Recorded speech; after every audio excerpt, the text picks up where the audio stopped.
शिवोहम। श्री गुरु चरणों में साक्षात दंडवत प्रणाम। शिवोहम। शिवोहम। प्रणाम कोटि कोटि प्रणाम। शिवोहम। गुरुदेव भगवान के पांव चरणों में कोट कोट प्रणाम। प्रणाम गुरुदेव भगवान आपके पांव चरणों। प्रणाम गुरु जी, कोटि कोटि प्रणाम। शिवोहम। स्वामी जी के श्री प्रणाम, साष्टांग दंडवत प्रणाम। शिवोहम गुरुदेव। शिवोहम। प्रणाम गुरुदेव। शिवोहम। शिवोहम। प्रणाम गुरुदेव, आपके श्री चरणों में बारंबार जय हो, आपकी जय हो, जय हो गुरुदेव।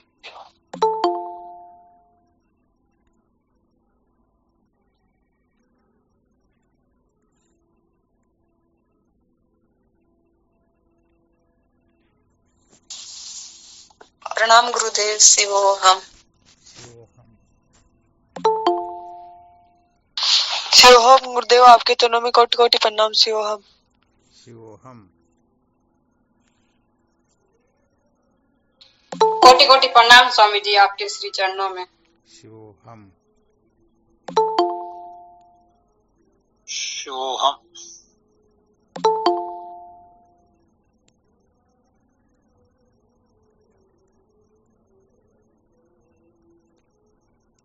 क्या विषय चल रहा था अपना?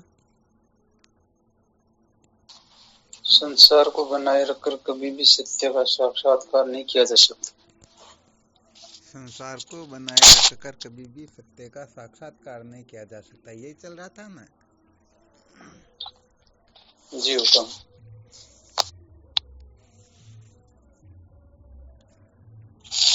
संसार को बनाए रखकर सत्य का साक्षात्कार ऐसा ही है जैसे मृग तृष्णा के जल से प्यास बुझाना। मृग तृष्णा के जल में स्नान करके, कपड़े धो करके कपड़ों को निचोया जा सकता है क्या? कभी नहीं। जल है नहीं तो क्या निचोए हमारा? हाँ, मृग तृष्णा जल वसन निचोरे, तो वास्तव में वहां पर जल है ही नहीं। यही विशेष बात है ना? जी स्वामी जी।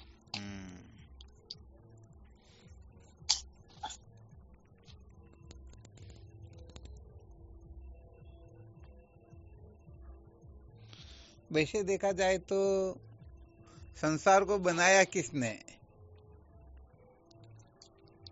स्वयं नहीं बनाया। अरे हमने स्वयं ने ही तो बनाया। गड़बड़ यहाँ पर यही होती है,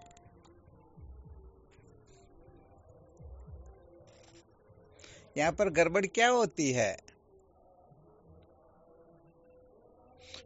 वास्तव में ये संसार मृग तृष्णा के जल के समान है।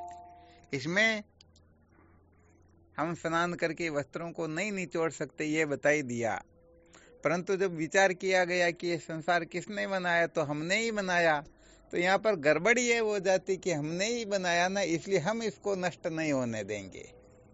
बड़ी गड़बड़ हो गई ना? जी गुरुदेव। यदि हमने नहीं बनाया होता ना, दूसरों ने बनाया होता, तब तो हम निश्चित रूप से बिगाड़ देते इसको। कोई दिक्कत नहीं तब तो। हाँ, यहाँ पर ये कहने का मतलब इस संसार का ये सारा का सारा क्रियाक्रम जो चलता है ना, इस दृष्टि से चलता है। वो एक बार पहले दृष्टांत सुनाया था, मना करने वाली वह कौन होती, मना करूं तो मैं करूं। तो वो सासू माँ ने 12-15 किलोमीटर दूर से वो पंडित जी को लेके आई या नहीं आई, और फिर कहा कि आज के बाद ध्यान रखना, यहाँ पर जो मंगते होते उनके लिए कोई स्थान नहीं है। तो अरे ये बात तो आप वहां पर भी कह सकते थे, या इन्होंने कह दिया, फिर आपने ऐसा क्यों किया? तो ये कौन होती है मना करने वाली? मना करूं तो मैं करूं ना। तो सचमुच में होता क्या है कि अपना जो अभिमान होता है ना, इतना पुष्ट होता है कि मैं चाहूं जैसा होना चाहिए। सबसे बड़ी गड़बड़ तो जीवन में यही होती है। और जबकि सच्ची बात यह है कि हम जैसा चाहते हैं वैसा सचमुच में कोई रह भी नहीं सकता, क्योंकि संभव थोड़ी ही है। संभव नहीं है। हाँ, संभव वास्तव में है ही नहीं। हालांकि ऐसी बात भी नहीं, बहुत कुछ हद तक रहा जा सकता, परंतु फिर भी हम चाहे जैसे तो हम ही तो रह सकते हैं। दूसरे थोड़े रह सकते हैं क्या? नहीं रह सकते, हम चाहे वैसे तो हम ही रह सकते हैं, और कोई नहीं रह सकते। और सत्य कहे तो अपन भी नहीं रह सकते हैं। अच्छा विचार नहीं रह करके देखो, सकते। अपन चाहते कि मैं चोरी नहीं न करूं, परंतु फिर भी चित्तवृत्तियां तो कभी न कभी इधर उधर होती या नहीं होती? जी गुरुदेव, होती थी। हाँ, अच्छी वस्तु को देख करके भाई इसको तो जेब में रख ही लेते हैं। तो यहाँ पर संकेत ये करना चाहते हैं, इस जगत के जो रचयिता है ना, हाँ ये जीव सृष्टि हमने ही तो बनाई। जी गुरुदेव बिल्कुल। तो यहाँ पर हम बड़ी एंटी करते हैं कि जब हमने बनाई तो बिगाड़े तो हम, रखे तो हम, ये दूसरे कौन होते हैं? ये बड़ी गजब प्रणाम विकट स्वामी। परिस्थिति होती है ना साधकों के जीवन में। जी गुरुदेव। तो यहाँ थोड़ा संकेत करते हैं कि सृष्टि को जो बनाते हैं ना, ये सोच समझ करके बनाए ना, तब तो बात कुछ और हो जाती है। हमने सोचा समझा तो है ही नहीं। सोचा समझने का मतलब, सोचने समझने का मतलब होता हमने संतों का संग करके, शास्त्रों का अध्ययन करके, ठीक ठीक अनुभव करके फिर इस जगत की रचना करते हैं ना, तो फिर ऐसी कोई दिक्कत नहीं होती। परंतु हमने तो नासमझी से गड़बड़ कर ली, नासमझी से बहुत ज्यादा संसार बढ़ा दिया। तो फिर हम जान भी लेते हैं कि सचमुच में ये ठीक नहीं है, फिर भी हम इसको छोड़ना नहीं चाहेंगे, क्योंकि हमने किया और हम ही बिगाड़ दें तो ये बड़ी गड़बड़ होती है।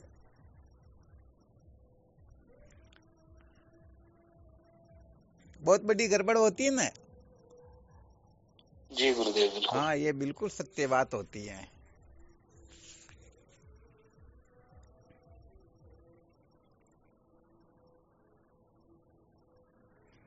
अच्छा, हमने नासमझी से कैसे बनाया, विचार करके बताओ देखें।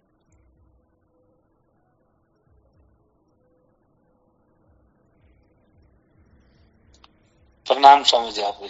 हाँ शिव हम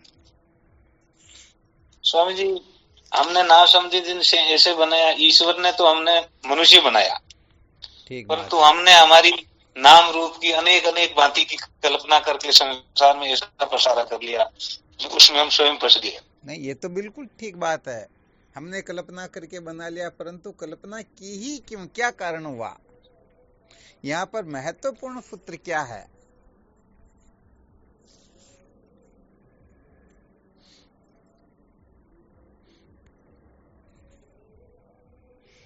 कौन बताएंगे?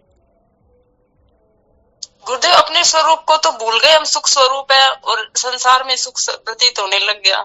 बहुत बहुत धन्यवाद, यही रहस्य बताना था। अरे भाई, हम अपने आप को सतचित आनंद रूप न समझ करके कुछ का कुछ समझ लिया, इसीलिए तो इस सृष्टि के निर्माण की आवश्यकता हुई। जीव मात्र जो सुखी तो होना चाहता है, जीव मात्र कुछ न कुछ जानना ही तो चाहता है। जीव मात्र मरना, कोई मरना चाहता है क्या? मृत्यु से बचना चाहता है जीव मात्र। जी बिल्कुल बिल्कुल। और ये कब होता है? जब हम सत्य को नहीं जानते हैं तो मृत्यु का भय होता है। जब हम अपने आप को चित्त नहीं जानते हैं तभी अज्ञानी होने का भय होता है। और जब हम अपने आप को आनंद स्वरूप नहीं जानते हैं तभी गड़बड़ होती है ना। जी गुरुदेव। तो वास्तव में हमने अपने आप को ठीक ठीक न समझ करके कुछ का कुछ समझ लिया। ये नासमझी ही अपने को इस जगत के निर्माण की ओर प्रवृत्त कर देती हैं। न चाहते हुए भी हम पता नहीं क्या का क्या बना लेते हैं, और वस्तुतः देखा जाए तो ये है कुछ भी नहीं, परंतु है इतना खतरनाक कि इनको बड़े बड़े खतरनाक खतरनाक वो पावर समझो या कुछ भी समझो, फिर भी ये छूटता नहीं।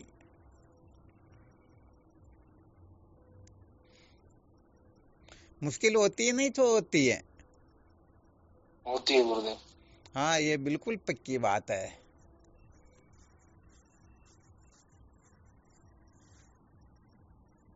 तो ये तो सारा का सारा नासमझी से गड़बड़ हो गया। अब यदि हम समझदारी से काम लें, जैसे कीचड़ में गिरा हुआ समझदारी से अपने को निकालना चाहे तो निकाल सकता, वरना वह और अधिक से अधिक गहरा ही डूबता जाता है। क्योंकि कोशिश करें निकलने की और अधिक गहरे जाएंगे, क्योंकि किस प्रकार से निकलना चाहिए वह फॉर्मूला जानते नहीं हैं, तो और अधिक ही तो उलझेंगे न। बिल्कुल, जितना हाथ पटकेगा तो उतना ही और धस जाएगा। और इसमें सबसे महत्वपूर्ण सूत्र यही बता देते हैं कि सचमुच में जब तक हम अपने सतचित आनंद स्वरूप से अज्ञात रहेंगे, तब तक ही हम संसारारण्य में अधिक से अधिक भटकते रहेंगे। क्योंकि वास्तव में देखा जाए तो इस संसार में कोई किसी को बांधता ही नहीं है, केवल और केवल मात्र अपनी वासनाएं ही बांधती हैं। यदि अपनी वासना न हो तो संसार में है किसी की औकात जो अपने को बांध दे? कोई नहीं बांध सके। हाँ, इसलिए अपने को या तो फिर अपनी वासनाओं पर नियंत्रण करना चाहिए, वासनाओं पर विजय प्राप्त करनी चाहिए, अथवा इस वासनाओं से जो प्राप्त होता है, इनसे अनंत अनंत अनंत गुना जो परमानंद है वो हमें अनुभूत हो जाएगा। हम थोड़ा यहाँ विवेक करके यहाँ से ऊपर उठने की चेष्टा करेंगे तो। विचार करके देखो, खेती में हम 10-20 किलो अनाज डालते हैं और बदले में कितना अनाज वापस प्राप्त होता है? जी बिल्कुल होता है। तो छोटे सुख का त्याग करेंगे तो बड़ा सुख प्राप्त होगा, और छोटे सुख का त्याग नहीं करेंगे तो बड़ा सुख भी प्राप्त नहीं होगा। ये बिल्कुल पक्की बात है।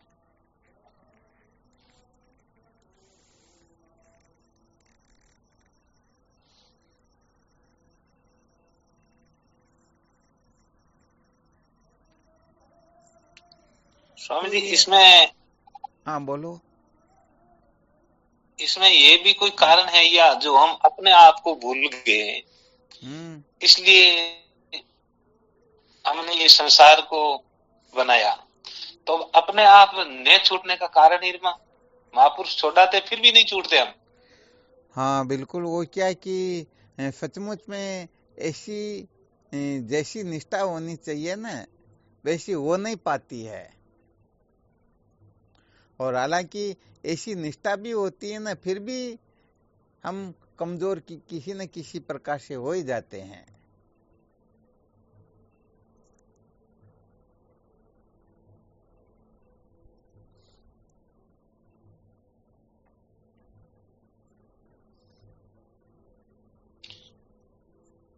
तो स्वामी जी, ये तो निश्चय हो गया कि संसार बनाया हमने, हम इससे छूट नहीं सकते हैं। और ये बिल्कुल पक्का समझ छूटेंगे लेना, जिन्होंने बंधन बनाया हुआ हो, छुटकारा भी उसे ही प्राप्त करना होगा। ये तो बहुत बार इस पर चर्चाएं कर चुके हैं। बंधन स्वीकार हमने किया तो मुक्ति को भी तो स्वीकार हमको ही करना होगा ना।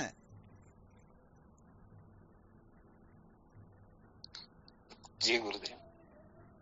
ये तो सिद्धांत ही हमारा जी, बोएगा वही उसको काटने का अधिकार है। हाँ बिल्कुल सत्य बात, दूसरे क्यों काटेंगे? सच्ची बात यह है कि अपनी ही कल्पना अपने को सुखी दुखी करती है, और ये सारी की सारी कल्पना होती है नासमझी से, ज्ञान से, बेवकूफी से होती है, मूर्खता से होती है, उल्टी समझ से होती है। तो कुल मिलाकर के केवल इस नासमझी को मिटाना होता है। सत्य कहे तो ये सारा का सारा कचरा जो है ये स्वप्न मात्र है, इनकी सत्ता ही नहीं है, परंतु हम न चाहते हुए भी इसको इतना महत्व दे देते हैं कि हम इनसे छूट ही नहीं पाते। ये तो अपने को अच्छी तरह से पता न, प्रपंच जो है इससे यदि हम कमजोर है तो बताओ हम प्रपंच से छूट सकेंगे या प्रपंच के अंतर्गत बहुत ज्यादा उलझ जाएंगे? बहुत ज्यादा उलझ जाएंगे। और यदि हम समझ ले प्रपंच मेरे सामने अणुमात्र भी नहीं है, बताओ इनका त्याग करने में समय लगेगा क्या? नहीं लगेगा। हाँ, यह सबसे बड़ी गड़बड़ यही होती है कि हम देह बन करके और फिर इस प्रपंच का त्याग करना चाहते, इंद्रिया प्राण मन बुद्धि बनकर के इसका त्याग करना चाहते हैं। यदि कोई चींटी बनकर के समुद्र को लांघना चाहे तो संभव होगा क्या? नहीं होगा। और हनुमान जी बनकर के लांघना चाहे तो लांग गए। और इनसे और ऊपर की जो कक्षाएं हैं, ईश्वर आदि होकर के फिर करना चाहे तो फिर तो क्या कहने की बात। विचार करो। सत्य कहे तो जिनके जीवन के अंतर्गत तत्व जिज्ञासा का बल होता है, किसका बल होता है? तत्व जिज्ञासा का। तत्व जिज्ञासा का बल समझो, चाहे गुरु भक्ति का बल समझो। ऐसा बल जिसके अंतर्गत होता है ना, एक छोटा सा बच्चा माँ की गोद में बैठ करके बड़े से बड़े चक्रवर्ती सम्राट को भी डरा देता है, उसे भी आप कह देता या नहीं कह देता? बिल्कुल कह देता है। परंतु विचार करके देखो, हम इतना पावर समझ रहे हैं क्या? संसार क्यों नहीं छूटता, क्यों नहीं छूट रहा? क्योंकि हम अपने को बहुत कमजोर बना करके बैठे हुए हैं। हम चींटी होकर के फिर समुद्र को पार करना चाहते, पहाड़ को लांघना चाहते हैं।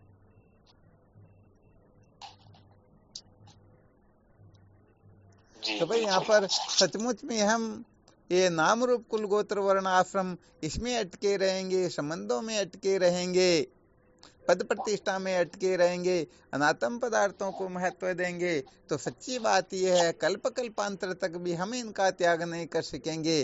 और थोड़ा बहुत जो छूट जाएगा ना, तो उसके लिए हम रो रो करके अपना पूरा जीवन बर्बाद कर देंगे।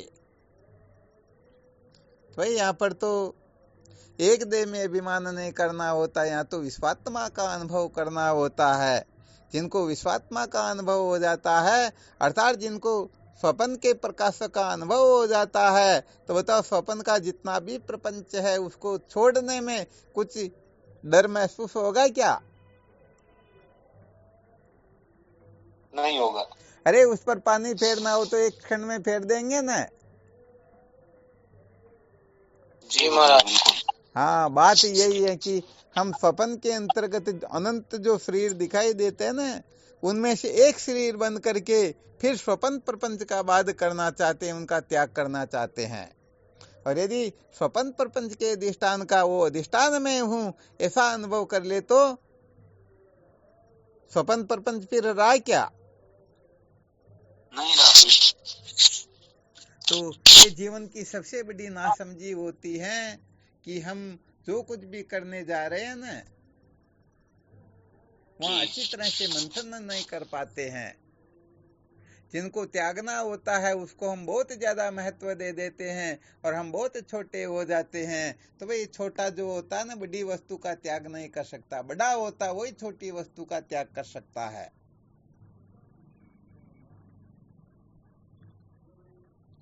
जिनके पास में पहनने के लिए कपड़े भी नहीं हो तो वह फटी टूटी चप्पल उसके पास में, उनको त्याग करना चाहेगा क्या? नहीं करना चाहिए वो। और जिसके पास में फॉर्च्यूनर हो और उसके घर पर कोई साइकिल पड़ी हुई पुरानी टूटी फूटी, तो उसको त्याग करने में पीछे रहेगा क्या? फिर तो नहीं रहेगा। तो अपना महत्व समझना होता है। हम तो कुल मिला करके इतने छोटे हो गए कि जिनकी कोई कल्पना भी नहीं कर सकते हैं। अपने आप को हमने इतना कर लिया कि प्रपंच अपने सामने इतना विस्तृत हो गया कि हम कल्प कल्पांतर तक भी इसका त्याग नहीं कर सकते। तो ये बहुत बड़ा और विलक्षण सूत्र है, साधकों के लिए बहुत अच्छी तरह से ध्यान देने योग्य है। हम जब तक जिस वस्तु का त्याग करना उसे अनंत गुणा विस्तृत नहीं हो जाते हैं, मान नहीं हो जाते हैं, ये तब तक छोटी छोटी चीजें छूटती ही नहीं। तो हम देह होकर के, इंद्रियां होकर के, प्राण मन बुद्धि में अहमता ममता सत्यत्व बुद्धि करके फिर संसार की वस्तुओं को, संसार के पदार्थों को और इस प्रपंच को त्यागना चाहिए, ज्ञान से विनिर्मुक्त होना चाहिए। तो हो सकते हैं क्या? नहीं हो सकते। बहुत अच्छी तरह से ध्यान रखना, ब्रह्म होकर के ही समस्त प्रपंच का निशेष रूप से त्याग किया जा सकता है, वरना सपना भी मत देखना। ईश्वर होकर के आप माया का त्याग नहीं कर सकोगे, ब्रह्म होकर के माया का त्याग कर सकोगे। ईश्वर होकर के भले जीव भाव का त्याग कर सकते हो, परंतु माया का त्याग उससे भी नहीं होगा, क्योंकि माया से ही तो ईश्वर की रचना होती है। जी बिल्कुल हाँ, गुरुदेव। ध्यान देना बहुत अच्छी तरह से। कभी कभी कोई बड़े विलक्षण सूत्र निकल जाते हैं, साधक इस जगह गंभीरता से विचार नहीं करते, इसलिए उनके जीवन में कुछ भी विशेषता देखने को मिलती ही नहीं, वो वास्तव में जाके तहाँ ही रह जाते हैं। यहाँ पर तो मास्टर का पद प्राप्त, मास्टर का अनुभव करके मैं मास्टर हूँ, और फिर ही तो चपड़ासी पद का त्याग किया जाता है। कल्पना उसकी करेंगे तभी ये पद छूटेगा ना।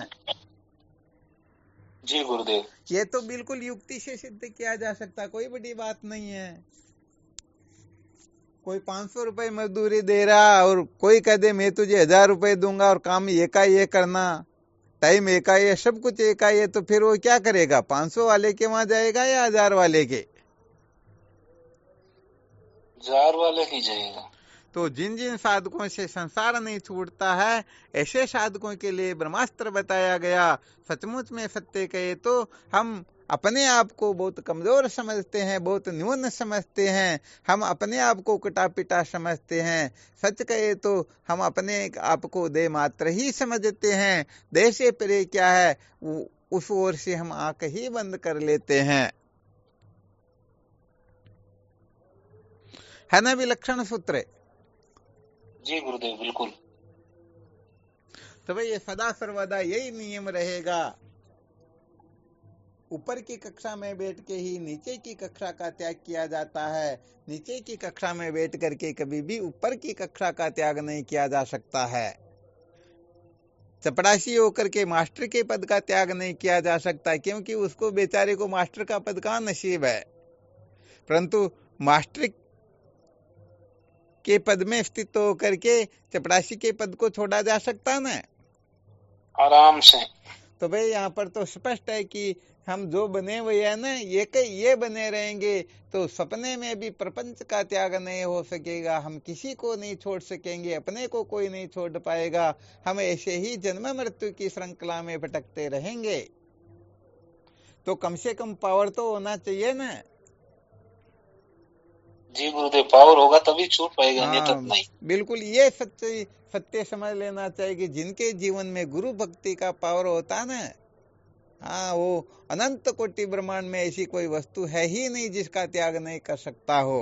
वो इतने शूरवीर होते हैं, इतने पावरफुल होते हैं कि उनके सामने कोई टिक सकता ही नहीं।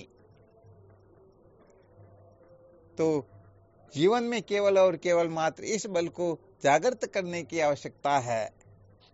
जिनके जीवन में ये बल जागृत हो जाता है ना, तो सचमुच में उनको कोई बांध सकता ही नहीं। और जिनके जीवन में इस प्रकार का बल नहीं होता है, उनको हर कोई नचाते रहते हैं। तो भाई अपने को ऐसे ही संसार में नाचते रहना है, अथवा सचमुच में जीवन जिसके लिए मिला हुआ है उस निर्भय पद को, उस अभय पद को प्राप्त करके सदा सदा के लिए कृतार्थ होना है। आखिर कब तक? ध्यान देना, बड़ा विलक्षण सूत्र है ये भी। आखिर कब तक? जी गुरुदेव बिल्कुल। हैं? वो लियाज की माँ कहते हैं गोडे रगड़ती, क्या कहते हैं ना अपनी भाषा में। सही बात है। हाँ, तो रगड़ना ही पड़े भाई ये तो संसार तो एक न एक दिन नहीं छोड़ेंगे, फिर भी छूटेगा ना।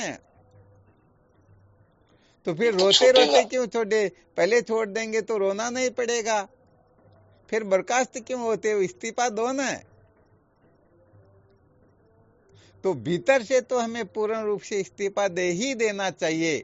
और भीतर से जो पूर्ण रूप से इस्तीफा दे देते हैं, उनके अंतःकरण में सचमुच में संसार के किसी भी पदार्थ के प्रति न आसक्ति होती है, न अमता ममता होती है, न उससे सुखी होने की इच्छा होती है। वो जानते हैं कि सचमुच में सारा का सारा दुख स्वरूप है, ये मेरे को क्या सुखी करेंगे, मैं तो सुख स्वरूप हूँ, मैं आनंद स्वरूप हूँ। एक आनंद के कण की कणिका आनंद स्वरूप को क्या आनंदित करेगी? जी, है ना विलक्षण सूत्र? जी गुरुदेव। हाँ, इसलिए थोड़ा इस रहस्य को बहुत बहुत अच्छी तरह से समझना होता है। जो समझ जाते हैं ना, सचमुच में वो निहाल हो जाते हैं। उनकी तो सदा सदा की खटपट ही मिट जाती है।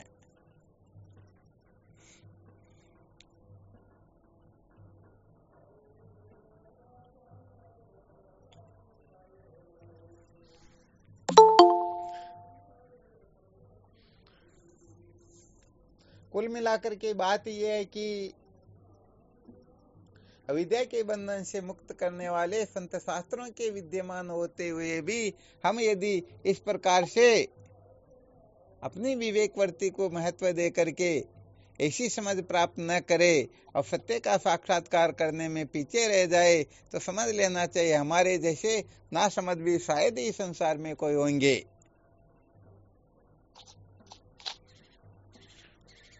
वरना भाई सत्य कहे तो कमी तो आप लोगों के लिए कुछ रख भी नहीं रहे हैं, चाहे कितना भी कष्ट क्यों न उठाना पड़े, फिर भी क्लास की टाइम पर तो समझो हर प्रकार से चाहे कुछ भी छूटे, कुछ भी रहे, कुछ भी इधर उधर हो, फिर भी गड़बड़ नहीं करते हैं।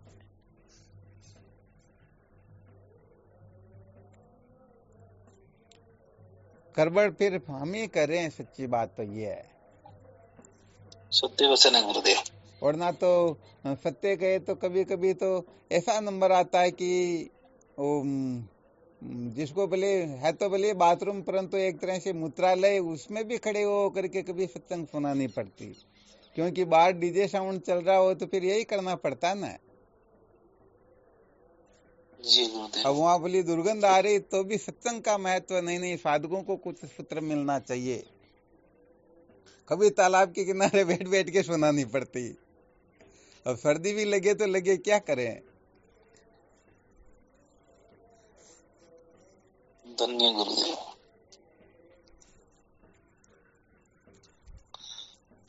बड़ी बात है गुरुदेव, फिर भी मेरे तो समझ में नहीं आता है हमारे तो। बड़ी गड़बड़ वास्तव में। आराम से हो सकता कोई तो रजाई में सोते सोते सुनते होंगे, पता नहीं कौन क्या करते करते, भले लोग तो 50-50 हजार के भीतर बैठ के सुनते होंगे। परंतु वो पावर आना चाहिए, सत्य बात तो ये है।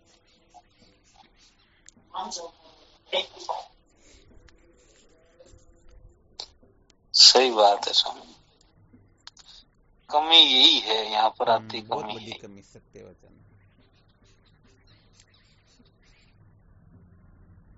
जिस दिन हमारे ये समझ में आ जाएगा नहीं ये महत्व सत्संग का। बिल्कुल सत्य बात है। ये तो सचमुच में समझ लेना चाहिए, ब्रह्म विद्या की जो सत्संग सुनते हैं ना, उनसे अधिक भाग्यशाली तो इस संसार में कोई है ही नहीं। जिनको ईश्वर का पद भी प्राप्त हो रहा हो ना, वो भी भाग्यशाली नहीं होते हैं, क्योंकि शाश्वत जो है ये है, बाकी सब नाशवान है, सब मिलने बिछुड़ने वाले, उनका कोई वो चित्ते नहीं है। सत्संग से श्रेष्ठ कुछ होता थोड़ी है, नहीं होता गुरु। हाँ, सवाल ही नहीं है। सत्संग के लिए तो स्वामी जी वे आप बताते हैं, वे ऋषि शराब मिले जो वे 5-5 वर्ष का हार में ऊंट बना दिया माता पार्वती ने, फिर भी मारा आनंदित हुई। हाँ बिल्कुल, क्योंकि उनको सत्य का साक्षात्कार हो गया था, उन्होंने सपने को सपना जाना था। इसलिए चाहे वो सनकादिक ऋषियों के रूप में हो, चाहे ऊंट के रूप में हो, उनको कोई दिक्कत ही नहीं थी, कोई परवाह ही नहीं थी। जब माँ पार्वती ने देखा चलो देखते हैं कि बेटों का क्या हाल चाल है, पूछा अरे भाई क्या हाल चाल है, तो माँ बड़ी कृपा हो गई आपकी। पहले तो हमको बहुत ज्यादा ध्यान रखना पड़ता था, हर बात की सावधानी रखनी पड़ती थी। अब तो टॉयलेट की भी सावधानी नहीं रखनी पड़ती, जहां तहां बैठ लेते, खा लेते, पी लेते और मौज से रहते, कोई दुख तकलीफ ही नहीं है। ये सपने को सपना जानने का फॉर्मूला है। ये जिनको सत्य का साक्षात्कार होता है वो सदा सदा के लिए निश्चिंत हो जाते हैं, निर्भय हो जाते हैं, क्योंकि वो जान जाते हैं वास्तव में न कुछ छोड़ना है न कुछ पकड़ना। ये ग्रहण त्याग का सारा झगड़ा झमेला उनके जीवन में फिर रहता ही नहीं। वरना तो कुछ छूट जाए तो भी डर रहता, और कुछ पकड़ना हो तो भी अरे अपने हाथ में आएंगे या नहीं, और कुछ छूट भी जाए तो डर रहता कि पता नहीं क्या होगा। वो 24 घंटे वैसे आक्रांत रहते हैं, भयभीत रहते हैं, सचमुच में उनको सुख प्राप्त होता ही नहीं। बिल्कुल। हाँ, इसलिए साधकों को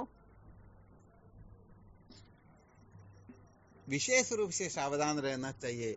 समझ को तो बिल्कुल ठीक ठीक ग्रहण कर लेना चाहिए, फिर कोई दिक्कत की बात नहीं। जीवन में कभी भी आवश्यकता हो ना इन सूत्रों को, फॉर्मूले को काम लेने की, परंतु ये हृदय में अच्छी तरह से फिक्स हो जाने चाहिए, अच्छी तरह से बैठ जाने चाहिए। यहाँ किसी प्रकार का संशय विपर्य रहना ही नहीं चाहिए। आ गया समझ में? जी गुरुदेव। तो महान होकर के लघु का त्याग किया जा सकता है, लघु होकर के महान का त्याग नहीं कर सकते हैं। हम बहुत छोटे होकर के, ठीक है ना, और फिर बहुत बड़े संसार को त्यागना चाहे तो भाई ये बड़ा गड़बड़ हो जाएगा। ये संसार ऊपर जो गिर गया तो बिल्कुल दबा देगा। बिल्कुल। तो यहाँ पर अपने को देह नहीं समझना होता है, जीव समझना होता है, जीव नहीं समझना होता है, ईश्वर समझना होता है, ईश्वर नहीं समझना होता है, बल्कि साक्षात ब्रह्म अनुभव करना होता है। और जब ऐसा अनुभव हो जाए तो प्रपंच का अत्यंता भाव स्वतः ही हो जाता है।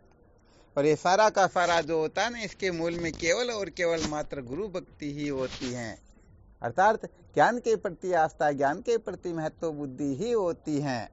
और जब ज्ञान को महत्व दे देते हैं तो संसार की ऐसी कोई वस्तु है ही नहीं जो अपने को कहने का मतलब भयभीत कर सके, अपने को इस सत्संग की ओर से, साधन भजन की ओर से छुड़ा सके।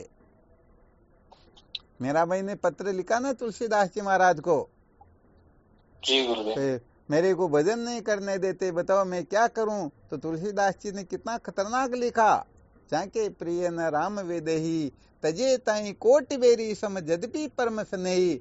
हालांकि वो अत्यंत अत्यंत प्रिय नहीं, प्रियतर नहीं, बल्कि प्रियात्मा भी क्यों न हो, फिर भी उनको करोड़ों बेरियों के समान जान करके त्याग कर देना चाहिए। तभी तुम्हारा जीवन में भक्ति प्रकट होती, तभी तो जीवन सार्थक होता। जी हम तो छोटे छोटे खिलौने के चक्कर में पड़े रह जाते हैं, फिर बड़ी वस्तु थोड़े मिलती है। यहाँ पर तो नहीं, अनंत कोटि ब्रह्मांड को भी जो कचरा समझे ना, उनके हृदय में तत्व जिज्ञासा जागृत होती है और आगे चल करके उनको ब्रह्म साक्षात्कार होता है। अब हम तो देखो छोटी छोटी चीजें हैं, उनको भी नहीं छोड़ पाते हैं। तो हम कितने पीछे चल रहे, कितने हम छोटे बने हुए हैं, बहुत छोटे। और संसार को हमने कितना महत्व दे रखा, कितना बढ़ावा दे रखा, कितना हमने इस संसार को बड़ा कर रखा, बहुत बड़ा। ये तो चींटी होकर के हाथी से टक्कर लेने वाली बात हो गई। फिर हाथी से तो टक्कर लिया, बड़ी गांठ दिख सके, पहाड़ हुई जार बचीड़ खाऊंगा। बिल्कुल सत्य बात है।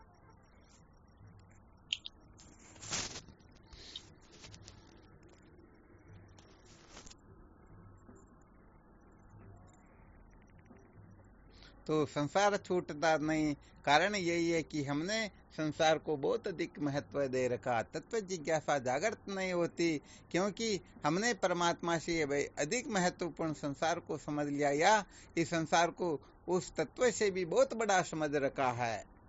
क्योंकि ये स्वाभाविक होता है कि श्रेष्ठ जो होता है उसी ओर जीव मात्र की प्रवृत्ति होती है। तो हम सचमुच में जिनको श्रेष्ठ समझ लेंगे, न चाहते हुए भी उनकी ओर ही प्रवृत्ति होगी, ये बिल्कुल पक्का समझ लेना चाहिए। जी गुरुदेव, बिल्कुल। संसार की जगह पर हमने परमात्मा को और परमात्मा की जगह पर संसार को रख लिया। हाँ, बस गड़बड़ हो गया ना, हो गई गड़बड़। सचमुच में जो साधक होता ना, वह वर्गीकरण कर देता, किसका? परमात्मा का और जगत का। और जो जिज्ञासु होता है ना, वो संसार की ओर से बिल्कुल, संसार की ओर बिल्कुल पीठ कर देता है, क्योंकि वह दो में एक का ही चयन करता है। फिर जी गुरुदेव, बिल्कुल। बस असली बात यह कि यदि अपनी जो वासना है ना, शब्द स्पर्श रूप रसगंध, इनसे यदि हम अपने आप को सुखी करने के चक्कर में पड़े हुए हैं, तो फिर तो बड़ी से बड़ी सत्संग, बड़े से बड़े ब्रह्मास्त्र भी वो सचमुच में संसार छुड़ाने में कामयाब नहीं होंगे। और अपने को सचमुच में शब्द स्पर्श इनकी आवश्यकता ही नहीं है, तो फिर संसार में ऐसी कोई सत्ता है ही नहीं कि अपने को बांध सके। ये गुलामी करनी पड़ती, अनादिकाल से कर रहे हैं, करते आए हैं, करते रहेंगे। क्यों? केवल भोगों के लिए ही तो हैं, बिल्कुल, वरना गुलामी किस बात की? और कोई कारण ही नहीं है, कारण ही यही है। नहीं है। सबसे बड़ी गड़बड़ इसी जगह पर होती है। हम संसार के बिना नहीं रह सकते, जबकि उनको पता ही नहीं कि हमारे बिना तो ये संसार का अणु मात्र भी वो चित्ते नहीं है।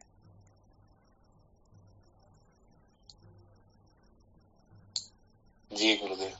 समुद्र होकर के कहे नहीं, तरंग के बिना मैं नहीं रह सकता हूँ, कितनी खतरनाक बात है। बड़ी गड़बड़ हो रही ना। जी गुरुदेव, बिल्कुल गड़बड़ी तो है। हाँ, सत्य वचन बिल्कुल 100% सत्य, इसमें संशय करना ही नहीं चाहिए। बादशाह होकर के भीख मांगनी। हाँ, बिल्कुल सत्य बात है। कानक ऐश्वर्य क्यों है, चाहता तू इसका भी इस है, तेरे चरण की धूल पर ब्रह्मा झुकाता शीश है। तू है नियंता चर अचर का, पुष्ट से भी पुष्ट है श्रेष्ठ से भी श्रेष्ठ, तू पर चाह करके भ्रष्ट है। कुल मिलाकर के हमने अपने आप को दे इंद्रिय प्राण मन बुद्धि से तादात्म्यपन करके अपने आप को इनके साथ में हमने ऐसा बांध रखा है कि हम समझते कि नहीं, बिना संसार के हमारा क्या होगा, इसके बिना तो हम रह सकते ही नहीं। तो इस संसार को बहुत अधिक महत्वपूर्ण किसने बनाया? हम नहीं। अरे भोगों को महत्वपूर्ण भोगियों ने ही तो बनाया, वरना भोगों की क्या औकात, क्या ताकत, क्या इनमें सामर्थ्य है कि अपने को नचा सके। हम अपनी अस्थि को जानते नहीं, इसीलिए तो इनके आगे पीछे नाचते हैं, वरना है किसी में सामर्थ्य ऐसी नहीं है सामर्थ्य। इर कोई सिपाही क्या गोवड़ी जो सांप है जो आर गले में लपेट जी। हाँ, हम नहीं लपेट। सही बात है। इसलिए अपनी महिमा को पहचानो, सचमुच में तुम कौन हो। मानव तुझे नहीं याद क्या, तू ब्रह्म का ही अंश है, कुल गोत्र तेरा ब्रह्म है, सद ब्रह्म तेरा वंश है। चैतन्य है, अजमल है, सहज ही सुख राशि है, जन्मे नहीं मरता नहीं, कुटस्थ है विनाशी है। क्या बात है। इसलिए सचमुच में तुम सच्चिदानंद स्वरूप हो, अपने को केवल मात्र इन अनात्म पदार्थों के साथ में बांध करके ही सचमुच में रुला रहे हैं। सचमुच में हम अपने जीवन को अस्त व्यस्त कर रहे हैं, पागल हो रहे हैं। वरना सत्य बात तो यह है कि तुम्हारे शिविर स्वयं तत्वम स्वयमेव बुद्ध है। हाँ, अष्टावक्र जी महाराज यही कहते हैं, उद्धव गीता में दत्तात्रेय जी महाराज ऐसा ही संकेत करते हैं। अरे तुम स्वयं तत्व हो, तुमको स्वयं को समझना होगा।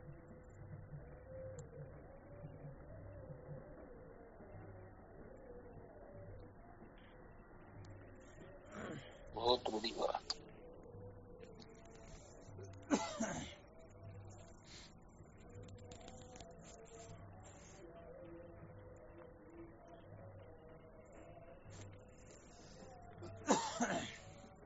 अच्छा, कल का जो विषय था, मंथन किया थोड़ा बहुत अधिक मंथन करने योग्य सूत्र है ये। जिन्होंने संसार को सपना जाना वो सदा सदा के लिए निर्भय हो गया। तो थोड़ी बहुत कोशिश किया है, ऐसे चल रहे हैं। नहीं स्वामी जी, कोशिश तो की है ना। जी गुरुदेव।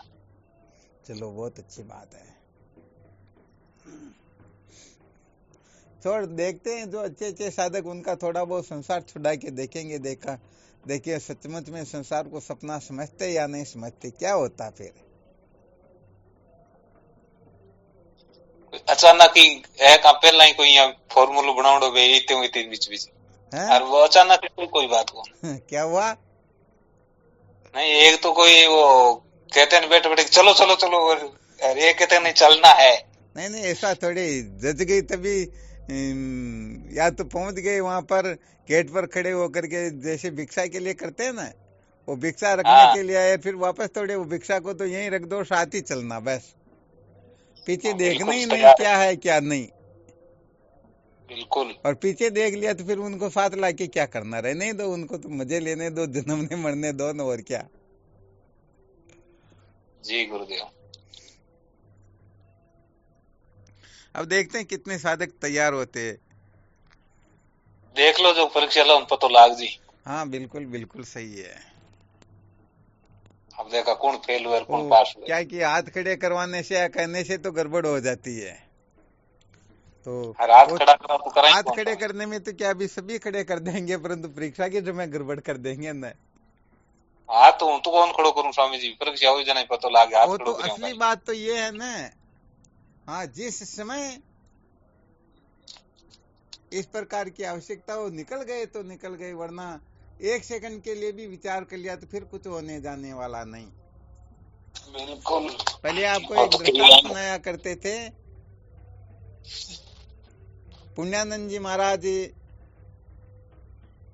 उनके साथ में तो वो तो संन्यास आश्रम, अपने पुष्कर में जो संन्यास आश्रम है ना, और वैसे जी देखा गुरु। जाए तो वो तो बहुत बड़े महामंडलेश्वर है, उनकी तो बात ही अलग है। तो एक बार पुण्यानंद जी महाराज, उनके साथ में बहुत सारे संत थे, कहीं जा रहे थे तो कोई शैतानी थी, तो उन्होंने सोचा ये माँ का रामेश्वरम जा रहे तो अपने को वहां अभिषेक करवाना है, तो 11,000 रुपए हाथ लंबे किए और कहा ये स्वामी जी 11,000 रुपए पकड़ो और रामेश्वरम में हमारे को अभिषेक करवाना तो हमारी जगह पर आप करवा देना। तो उन्होंने वाह। जैसे ही शैतानी ने हाथ लंबा किया, तुरंत उन्होंने अपना हाथ फैलाया, पैसे लिए हाथ में लेकर के, फिर कहते हम तो रामेश्वरम नहीं जा रहे, हम तो भीमा शंकर जा रहे हैं। क्या बात अब है। विचार करो महाराज, अब वो शैतानी रह गई, इतने से पैसे कोई संतों के हाथ में चले गए, वापस लेंगे क्या? नहीं नहीं नहीं, अब तो वापस लेना नहीं है। इज्जत भी तो डाउन होती ना। बिल्कुल तो होती है, दे उन्होंने करके उनको लेने। प्रणाम किया और वो वापस चले गए। बाकी जितने भी महात्मा थे ना, उनको कहा स्वामी जी आपने तो बहुत बड़ा गड़बड़ घोटाला कर दिया, यदि संत भी इस प्रकार से धोखा देंगे तो संसार के लोगों की क्या है। तो फिर पुण्यानंद गिरी जी महाराज ने इनका विलक्षण विज्ञान समझाया, रहस्य समझाया। उन्होंने कहा देखो भाई, बात यह है, शैतानी ने जिस समय 11,000 रुपए देने के लिए हाथ लंबे किए, उसमें कोई उसका विलक्षण पुण्य जागृत हुआ था। यदि मैं 1 मिनट जी। 1 क्षण की भी देरी करता और उसमें वो उनके पुण्य का वेग शांत हो जाता, तो वो पैसे वापस कर लेती और संसार के कामों में ही तो लगाती। और ये जो बिल्कुल। पैसे संतों के पास में आ गए, तो संतों कोई पिक्चर देखने तो जाते नहीं ना। हाँ, चाहे रामेश्वर में लगा और चाहे भीमा शंकर में लगा बोले। हालांकि ठीक बात है, परंतु ये विज्ञान बता रहे कि जिस समय कोई पुण्य जागृत होता है ना, उस समय यदि कोई चोट लग जाए, कुछ बात बन जाए तो बात अलग है, वरना सवाल ही नहीं। संसार छूटना ये कोई साधारण बात थोड़ी होती। नहीं होती गुरुदेव। हाँ बिल्कुल सही है। ठंडे लो न भले की तो ही पानी में डुबो की कौन यार, गरम उड़े थोड़ो सो डुबो जीते नहीं वीर मां। बिल्कुल बिल्कुल वेर जी। सत्य वचन। गर्म लोहे पर पानी के छींटे डालेंगे तो वह पानी लोहे में प्रवेश कर जाएगा, और ठंडे लोहे को पानी में डाल दे फिर भी वो एक बूंद लेने वाला नहीं है। तो ऐसे नहीं है। जिनके जीवन में इस प्रकार की तड़पन जागृत होती है ना, सच कहे तो ऐसे साधक ही इस संसार को लात लगा सकते हैं, इनसे ऊपर उठ सकते हैं, इनसे आसक्ति अमता ममता का निराकरण कर सकते हैं। जी गुरुदेव बिल्कुल। तो यहाँ पर तो सत्य बात तो ये होती है कि क्रिया चेष्टा का कोई महत्व नहीं होता है। असली बात ये होती कि इनको सत्य में कैसे प्रतिष्ठित करे, इनको सत्य का कैसे साक्षात्कार हो, ये संसार से कैसे विरक्त हो, कैसे इनके हृदय में तत्व की जिज्ञासा जागृत हो, और किस प्रकार से अपने जीवन को धन्य बनाए। तो तात्पर्य केवल मात्र ये होता है। अब पुण्यानंद जी महाराज को कहते आपने तो 2 नंबर का काम किया, ऐसे पैसे ऐंठ लिए, ऐसा किया वैसा किया, तो गड़बड़ हो गई ना। उनका जो जी वास्तव गुरुदेव। में जो छुपा हुआ रहस्य, वो उनको वो थोड़े समझ पा रहे थे। नहीं पा रहे थे वो। हाँ, तो ऐसे ही सच कहे तो संत महापुरुष भी इन प्रकार जो उत्तम साधक होते हैं, उनको संसार के बंधन से मुक्त करने के लिए कुछ न कुछ कल्पना करके, समझो उनको झांसा दे करके उनका संसार छुड़ा देते, परंतु छुड़ा अवश्य देते हैं, परंतु तभी छुड़ा पाते जब हम उत्तम लट बने, वरना तो और गले में आफत पड़ जाती न। सही बात है स्वामी। तो उत्तम साधकों की बात ही कुछ और होती। तो अपने को उत्तम साधक बनना है और इतना उत्तम बनना कि ये प्रपंच अपने सामने जैसे गोपद सिंधु अनल शीतलाई आता ना रामचरितमानस में। जी गुरुदेव बिल्कुल। हाँ, समुद्र भी उनके लिए गोपद जैसा हो जाए और अग्नि भी उनके लिए शीतल हो जाए। तो अपने को इतना महान बनना, इतना उत्तम बनना, और अपने को इस भूत भौतिक पदार्थों से, अन्मयादि पंचकोशों से अपने को थोड़ा विनिर्मुक्त करना, इनसे अपने को ऊपर उठाना है और अपने स्वरूप में प्रतिष्ठित होने की चेष्टा करनी है, तभी सचमुच में जीवन सार्थक होगा। चलो ठीक बात, सत्संग का कभी की चल गई, अब जाते हैं, ठीक है ना। शिवोहम। प्रणाम आपके श्री चरणों बारंबार, जय हो आपकी जय। शिवोम गुरु जी आपके चरणों। हाँ, श्री गुरु चरणों में साक्षात दंडवत नाम शिवोहम। शिवोहम। के चरणों में साष्टांग प्रणाम है। हाँ, शिवोहम। प्रणाम। शिवोहम। प्रणाम गुरुदेव शिवोहम। शिवोहम। श्री गुरुदेव के चरणों में दंडवत साष्टांग प्रणाम शिवोहम रहता। हाँ, जी कट कट चरणों में शिवोहम कट। शिवोहम। प्रणाम। शिवोहम। प्रणाम गुरुदेव प्रणाम। शिवोहम। प्रणाम गुरुदेव शिवोहम। हाँ, शिवोहम। प्रणाम स्वामी जी। शिवोहम। शिवोहम।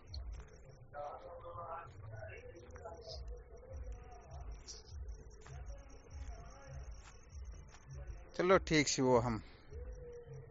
कोटि कोटि प्रणाम आपके चरणों में। हाँ, शिवोहम। शिवोम शरणस्पर्श शिवोहम। शिवोहम।